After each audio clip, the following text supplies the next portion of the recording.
हमारे देश के हॉट टॉपिक्स पर हम यही जानने की कोशिश कर रहे हैं अलग अलग शहरों में अलग अलग कॉलेजेस में जाकर के।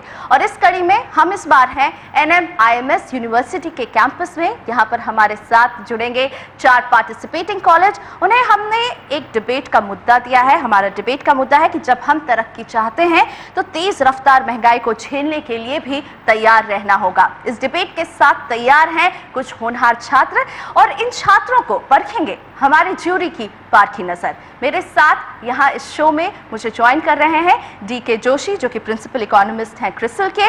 उनका साथ देंगे बजाज इलेक्ट्रिकल के R रामाकृष्णन एग्जीक्यूटिव डायरेक्टर और साथ में है NMIMS यूनिवर्सिटी के इकोनॉमिक्स के प्रोफेसर सायन बैनर्जी। आप तीनों का बहुत स्वागत है। लेकिन अब मैं स्वागत करती हूँ अपने 4 पार्टिसिपेटिंग कॉलेजेस का और वो हैं SP Jain institute of management and research, Wellington institute of management, Shailesh Jay Mehta school of management IIT Bombay और NMIMS यूनिवर्सिटी भी इस बहस में हिस्सा लेगी। शुरुआत करते हैं हम SP Jain institute of management के संतोष से।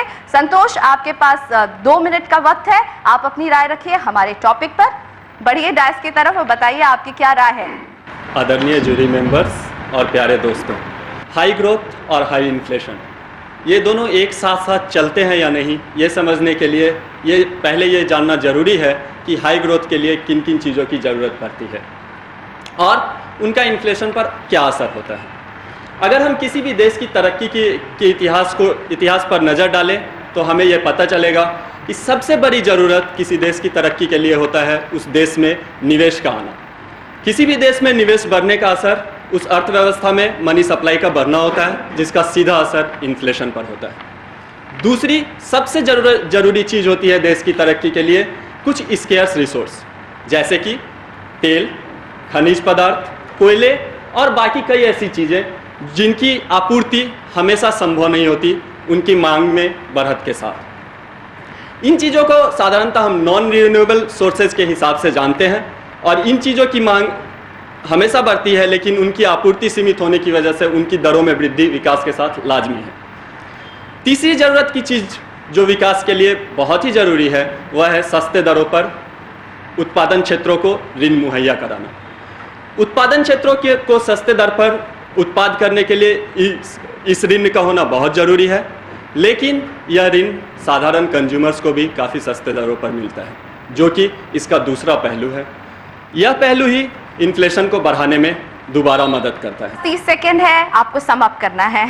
आखिरी हिस्सा जो किसी भी ग्रोथ के साथ जरूरी है वो लोगों की तरक्की, उनके पास हाई डिस्पोजेबल इनकम, यह चीज़ों की मांग को बढ़ाता है और फाइनली इससे इन्फ्लेशन में बढ़त होती है। अगर हम पूरी चीज़ को समराइज करने की कोशिश करें तो हम ये देखेंगे कि हाई ग्रोथ के साथ हाई इन्फ्लेशन लाजमी तो है, लेकिन उसे एक हद तक काबू में रखा जा सकता है।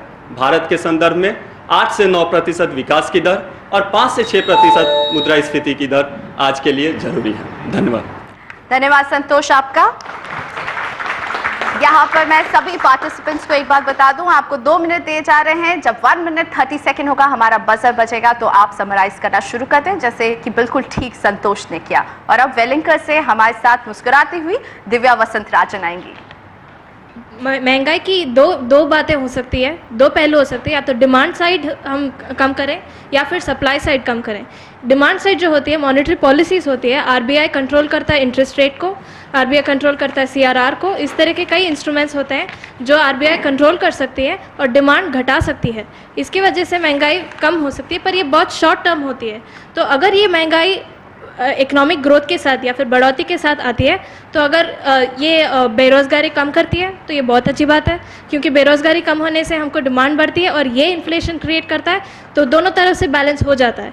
लेकिन अगर ये इस तरह नहीं है जो जैसे कि हमारे देश में है, बेसिकली जो होता है जो WPI जो नापी जाती है